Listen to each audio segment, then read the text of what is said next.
আসসালামু আলাইকুম। আজকে আরেকটি নতুন ব্লগের সঙ্গে তোমাদের সঙ্গে দেখা করছি। এখন হয়ে গেছে সন্ধ্যা, তো সন্ধ্যাতেই একটা ভালো জায়গায় যাচ্ছি, তাই তোমাদের সঙ্গে শেয়ার করব। তো কন্টিনিউ কিন্তু ব্লগটা দেখো। দেখো আমি কিন্তু হয়ে গেছি রেডি, আর এখানে কিন্তু বাবান দেখো রেডি হয়ে গেছে, আর মনাকে রেডি করাচ্ছে, ছোটো মাকে। আর এইদিকে হচ্ছে আমার যা আরিশা, বলো আরিশা। সো আরিশা হয়ে যাচ্ছিল রেডি, তাই আমি আরিশাকে দেখিয়ে দিলাম। এখন তোমরা ভাববে এই আরিশাটাকে, তো বলে দিচ্ছি গাছ, আরিশাটা হচ্ছে আমার জায়ের মেয়ে, এইটি হলো আমার যা। তো দুজনে মিলে রেডি আছে, তাই ওর মা ওকে রেডি করিয়ে দিচ্ছে। আর এদিকে একটু আমরা গল্প করছিলাম, আর তোমাদেরকে তাই বলো তো বন্ধুরা, একসঙ্গে যাব ঘুরতে বেড়াতে পুরো ফ্যামিলি। অ্যাকচুয়ালি ফজিবু বাড়িতে নেই, তবুও খারাপ লাগছে, বাট আমি একটু তোমাদেরকে দাদাকে দেখিয়ে দিলাম। এই হলো আমাদের দাদা। ফাইনালি আমাদের রেডি শেষ হয়ে যাওয়ার পরে আমরা বেরিয়ে পড়েছি রাস্তার দিকে। দেখো অন্ধকার ছিল বলে তোমাদেরকে ভালো মতো দেখাতে পারলাম না, আমি যতটুকু পেরেছি ততটুকু দেখালাম। যেতে যেতে কিন্তু আমি ভাবলাম তোমাদেরকে একটু দেখানো যাক বাইরের দৃশ্যটা, তো অন্ধকারে তোমাদের দৃশ্যটাকে আমি দেখিয়ে দিচ্ছি।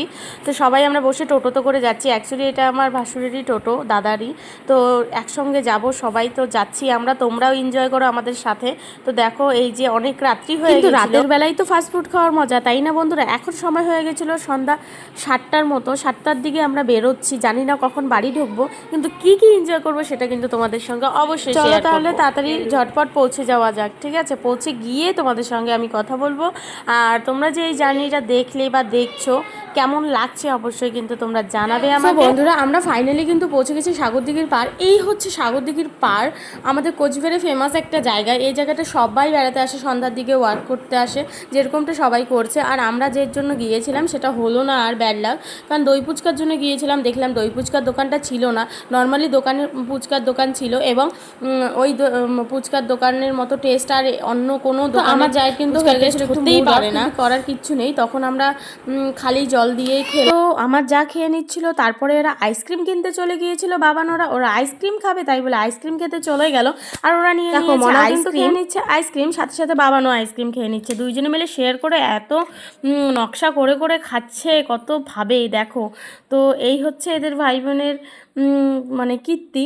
তারপরে কিন্তু আমরা এসে বললাম আমার খাওয়ার পালা, কারণ আমিও খাবো ফুচকা, চলো চলে যাই ফুচকার দোকানে। তো যা যদি খেতে পারে জল ফুচকা, আমি কেন খেতে পারি না? আগে তো আমরা এই ফুচকাই খেতাম, তাই না? তো চলো শুরু করে নেওয়া যাক। তো আমি তো খেয়ে নিয়েছি যতটা আমার মানে প্রয়োজন ছিল, আমার পেটে জায়গা ছিল। তো আমি বেশিটা খেতে পারিনি, কারণ হচ্ছে যে এই মানে জলটা না প্রচণ্ড পরিমাণ ঝাল বানিয়ে দিয়েছিল আলু সোনাটা, তাই জন্য আমি খেতে পারিনি। তো মুড হয়ে গেছিলো অফ, খেয়ে শান্তি লাগেনি। তো তারপরে ফাইনালি আমরা বেরিয়ে পড়লাম। আমরা একটা করে আইসক্রিম খেয়েছিলাম, সেটা তোমাদেরকে দেখাতে পারিনি।